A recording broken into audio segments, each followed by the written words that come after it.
अस्सलामु अलैकुम वरहमतुल्लाहि वबरकातुहू। अल्हम्दुलिल्लाह वस्सलातु वस्सलामु अला रसूलिल्लाह सल्लल्लाहु अलैहि व आलिहि व सहबिही अजमाइन। अम्मा बाद, प्रिय मित्रों, आज के इस धार्मिक सभा में मैं आप लोगों को ईमान के एक महत्व आधार किताबों पर ईमान के विषय में कुछ कहना चाहता हूँ। आप समस्त लोगों से अनुरोध है कि ध्यानपूर्वक सुनेंगे और इसे अपने बुद्धि में बिठा करके समझने की और इसकी चाहत अनुसार चलने की कोशिश एवं प्रयास करेंगे। अल्लाह ताला का ये बहुत ही बड़ा दया और एहसान है कि अल्लाह ताला ने हमारा और आपका जन्म अपनी उपासना और इबादत के लिए किया है और हमारी रहनुमाई तथा मार्गदर्शन के लिए, सत्य मार्ग दिखाने के लिए, सत्य मार्ग पर चलाने के लिए, असत्य को समझाने के लिए बहुत सारे संदेष्टा भेजे और बहुत सारी पुस्तकें, धार्मिक शास्त्र और किताबें उतारी ताकि हम और आप अल्लाह की ओर से अवतारित की हुई किताब और पुस्तक द्वारा सत्य मार्ग को देख सकें और सत्य के अनुसार जीवन व्यतीत कर सकें। ये अल्लाह ताला का बहुत बड़ा दया और बहुत बड़ा एहसान है, क्योंकि अगर अल्लाह ताला आसमान से, आकाश से किताबें अवतारित ना करता, किताबें नाजिल ना करता, तो हम धर्म की बातें, दीन की बातें कैसे प्राप्त कर सकते थे, कैसे हासिल कर सकते थे। तो किताबों का आसमान से उतारना ये अल्लाह का दया और अल्लाह का करम और अल्लाह का एहसान है।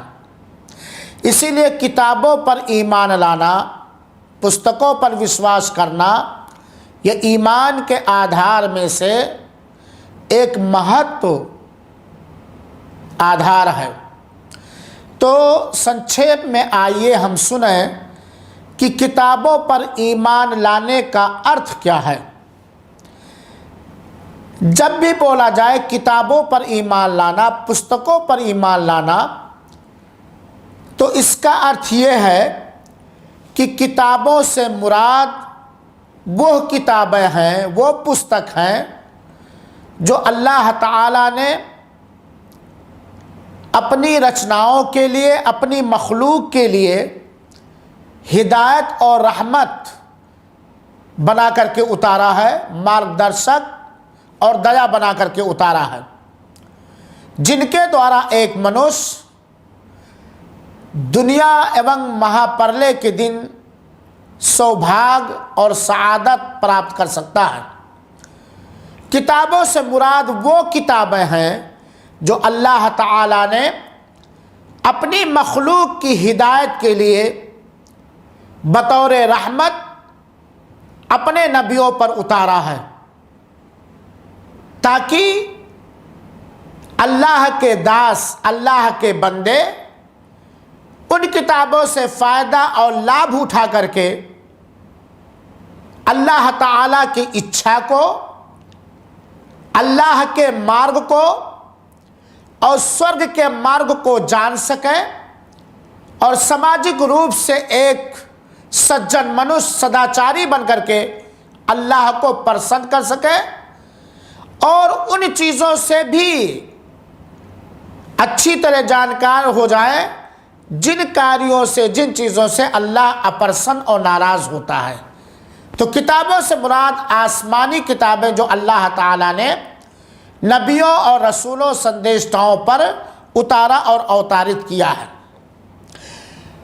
किताबों पर ईमान लाना, पुस्तकों पर, आसमानी पुस्तकों पर विश्वास करना उस वक्त तक सही नहीं हो सकता है जब तक कि हम 4 चीज़ों पर ईमान ना लाएं, विश्वास ना करें। नंबर 1, इस बात पर हमारा ईमान तथा विश्वास हो कि ये सारी पुस्तकें, ये सारी किताबें अल्लाह ताला की ओर से उतारी गई हैं, अवतारित की गई है, और अल्लाह ताला की ओर से इनका अवतारित होना सत्य और बरहक है। हमारा ईमान हो, हमारा विश्वास हो कि ये किताबें अल्लाह की ओर से अवतारित की गई हैं, अल्लाह के ओर से इनका अवतारित होना सत्य है और बरहक है।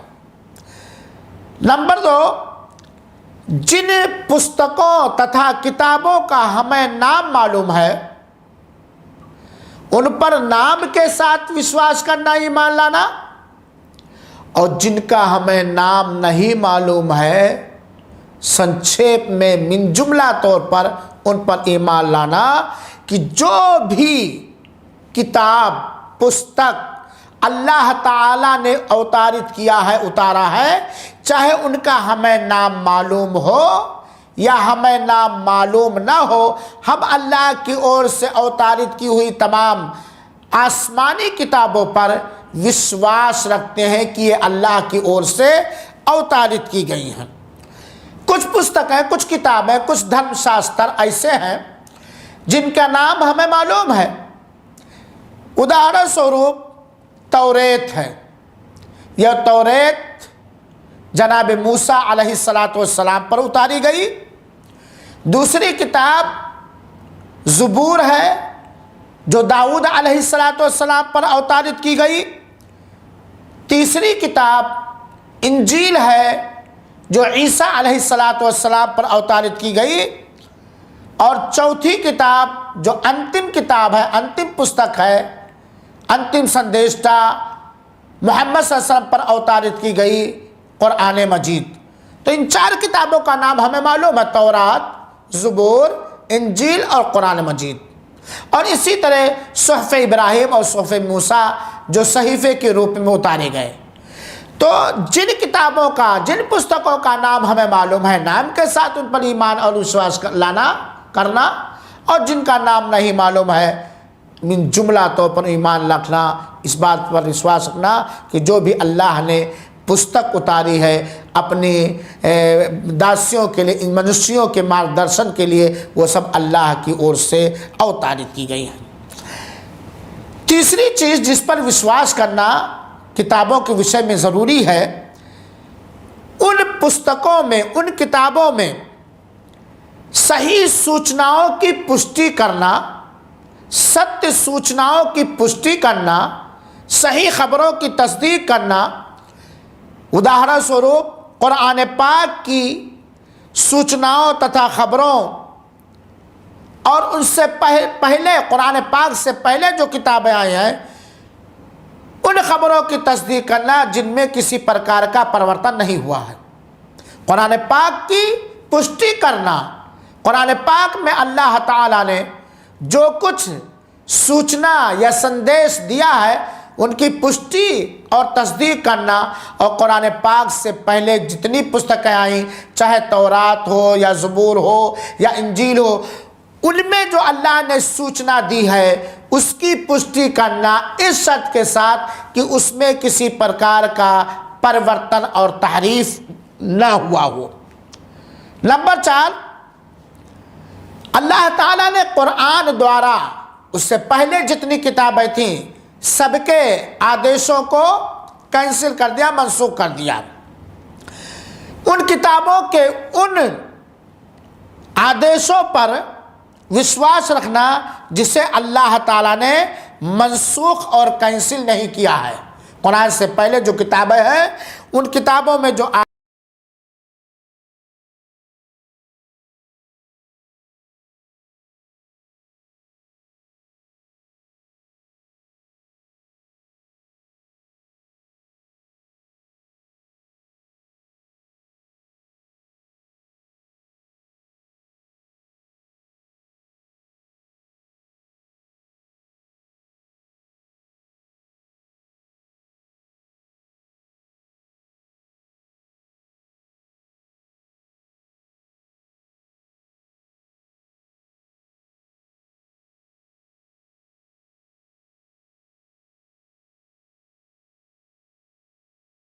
किया गया है। इन 4 चीज़ों पर भी ईमान रखना आवश्यक और ज़रूरी है। जब इन 4 चीज़ों पर हमारा ईमान और विश्वास होगा तो किताबों पर हमारा ईमान लाना सही होगा, जो कि ईमान के आधार में से एक आधार है। प्रिय मित्रों और मेरे साथियों, किताबों पर, आसमानी किताबों पर ईमान लाने के लाभ क्या हैं? निसंदेह आसमानी किताबों पर विश्वास करना यह लाभकारी है, लाभदायक है। आसमानी किताबों पर विश्वास करने और ईमान लाने के बहुत अनेक असंख्य लाभ हैं। हम इस सभा में कुछ लाभ बता रहे हैं कि आसमानी किताबों पर ईमान लाने के लाभ क्या क्या हैं। जरा ध्यान से सुने। नंबर 1, किताबों पर ईमान लाने से हमें इस बात का ज्ञान होता है कि अल्लाह ताला अपने बंदों पर, अपने दासियों पर बहुत ही दयालु है, बहुत ही मेहरबान है। और अल्लाह ताला को अपने बंदों का ध्यान तथा ख्याल है। वो किस तरह? वो इस तरह कि अल्लाह ताला ने उनके मार्गदर्शन के लिए, मार्गदर्शक के तौर पर, मार्गदर्शन के लिए, हिदायत हासिल करने के लिए, रहनुमाई हासिल करने के लिए किताबें उतारी, ताकि अल्लाह का बंदा उन्हें पढ़ के समझ करके पथभ्रष्ट ना होने पाए और सत्य मार्ग पर चलता रहे। तो ये अल्लाह की दया है मेरे भाइयों साथियों, क्योंकि ये किताबें हिदायत का सामान है, रहनुमाई का सामान है। दूसरा फ़ायदा यह है, किताबों पर ईमान लाने से हमें इस बात का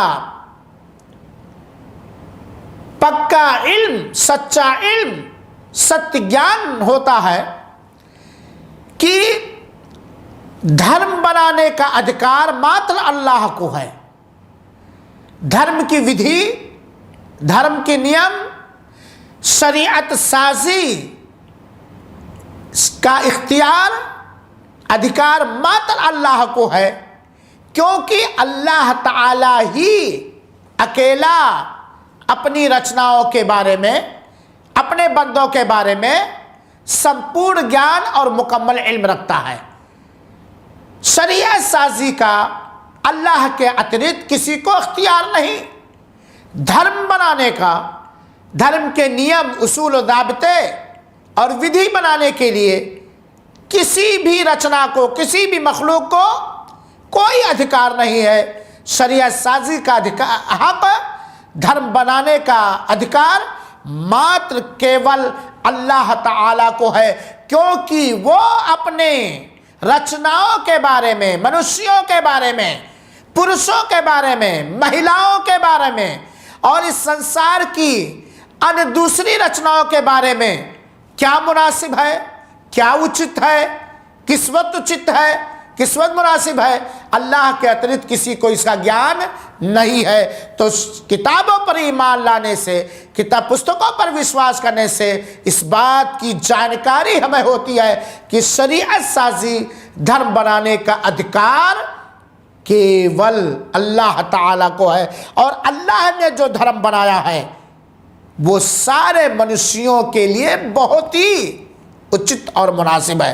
अल्लाह ताला ने फरमाया है शुभ कुरान की आयत नंबर, सूरह माइदा की आयत नंबर 48 के अंदर, लिकुल्लिन जअलना मिनकुम शिरअतन व मिनहाजा, तुम में से प्रत्येक के लिए हमने एक दस्तूर और एक मार्ग स्थापित कर दिया है, मुकर्रर कर दिया, फिक्स कर दिया सारे लोगों के लिए। पुस्तकों पर विश्वास करने या किताबों पर ईमान लाने का तीसरा लाभ ही है कि जब हमें इस बात का ज्ञान होगा कि अल्लाह ताला ने हमारे मार्गदर्शन के लिए पुस्तक उतारा है और धर्म बनाने का अधिकार मात्र अल्लाह को है और अल्लाह ने हमें सत्य दिखाने के लिए, असत्य से दूर रखने के लिए पुस्तकें उतारी हैं, जिनके में अध्ययन करके, पढ़ करके, समझ करके हम अपने जीवन का उद्देश्य, अपने जिंदगी का मकसद जान करके अल्लाह की इच्छा अनुसार अल्लाह को प्रसन्न कर सकते हैं, अल्लाह की चाहत के मुताबिक अल्लाह को राज़ी कर सकते हैं। तो ये अल्लाह की बहुत बड़ी दया, बहुत बड़े करम और एहसान और बहुत बड़ी नेमत का एहसास होगा। तो इस नेमत के एहसास में, इस दया के एहसास में हम अल्लाह का आभार करेंगे, अल्लाह के आभारी होंगे, इस नेमत के बदौलत अल्लाह ताला के शुक्रगुजार होंगे। तो ये पुस्तकों पर, आसमानी किताबों पर ईमान लाने के कुछ फ़ायदे हुए। प्रिय मित्रों एवं सज्जन साथियों, हमने सुना कि किताबों पर ईमान लाने का अर्थ क्या है, किताबों पर ईमान हमारा कब सही होगा। ये बताया गया कि किताबों पर ईमान लाना उस वक्त हमारा सही होगा जब 4 चीज़ों पर हमारा ईमान तथा विश्वास हो। और किताबों पर ईमान लाने का फ़ायदा और लाभ क्या होगा, कुछ फ़ायदे बतलाए गए। अब हम अंत में किताबों के ताल्लुक़ से, पुस्तकों के संबंध में ये कहना चाहते हैं कि अल्लाह ताला ने अपने मनुष्यों को सत्य मार्ग दिखाने के लिए तौरात उतारा, इंजील उतारा, ज़बूर उतारा और अंत में कुरान उतारा, शुभ कुरान जो अरबी भाषा में है। तौरात में परिवर्तन किया गया, लोगों ने परिवर्तन किया, इंजील में परिवर्तन किया, हेर फेर और तहरीफ किया, ज़बूर में परिवर्तन हुआ, लेकिन अंतिम पुस्तक, अंतिम किताब शुभ कुरान, जो अंतिम संदेशता जनाब मोहम्मद मुस्तफ़ा सल्लल्लाहु अलैहि वसल्लम पर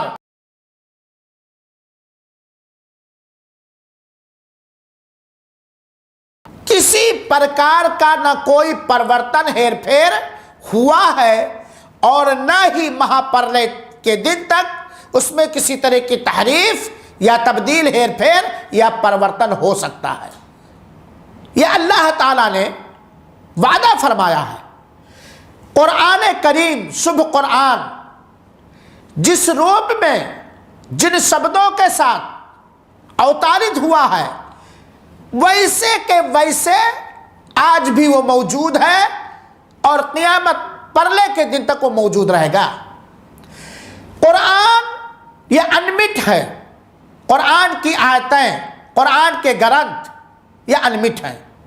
ये कुरान अल्लाह की सिफत है।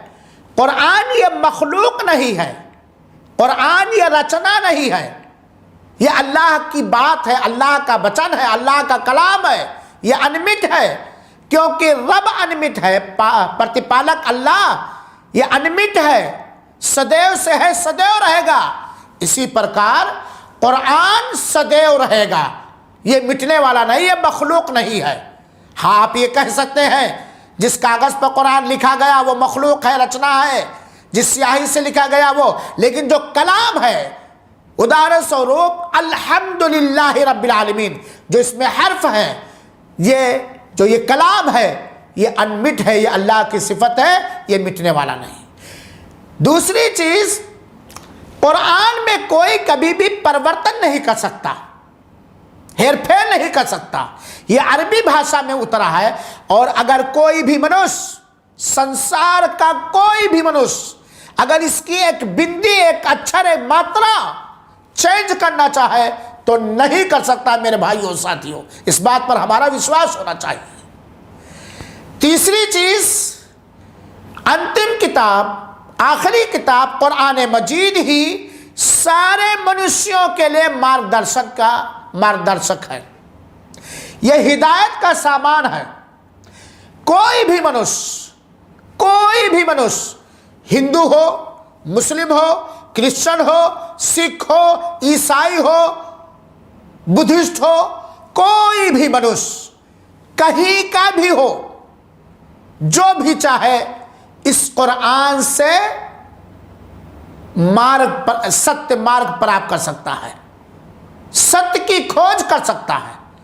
और इस बात का चैलेंज भी दिया जा सकता है कि अगर कोई मनुष्य अरबी भाषा को सीखकर उसके सारे ग्रामरों के साथ अरबी भाषा को सीखकर अरबी में कुरान के समझने की अपने अंदर शक्ति और सलाहियत पैदा कर ली और समझने की कोशिश किया तो उसे रहनुमाई हिदायत मिल जाएगी। तीसरी बात कुरान के ताल्लुक से मैं कुरान के संबंध में कहना चाहता हूं कि कुरान वो शुभ पुस्तक है जिसकी तिलावत से अल्लाह ताला बड़ा प्रसन्न होता है, खुश होता है और एक एक अक्षर की तिलावत पर 10-10 नेकियां और उससे ज़्यादा देता है। तो कुरान की तिलावत करनी चाहिए, प्रतिदिन उसकी तिलावत होनी चाहिए, पढ़ना चाहिए। दूसरी बात, उस पर ध्यान देना चाहिए, उसे कुरान के समझने की कोशिश करनी चाहिए और कुरान के अनुसार हमें जीवन बिताना चाहिए। कुरान की शिक्षाओं को, कुरान की तालीम को हमें दूसरों तक पहुंचाना चाहिए। प्रिय मित्रों, समय समाप्त हो रहा है।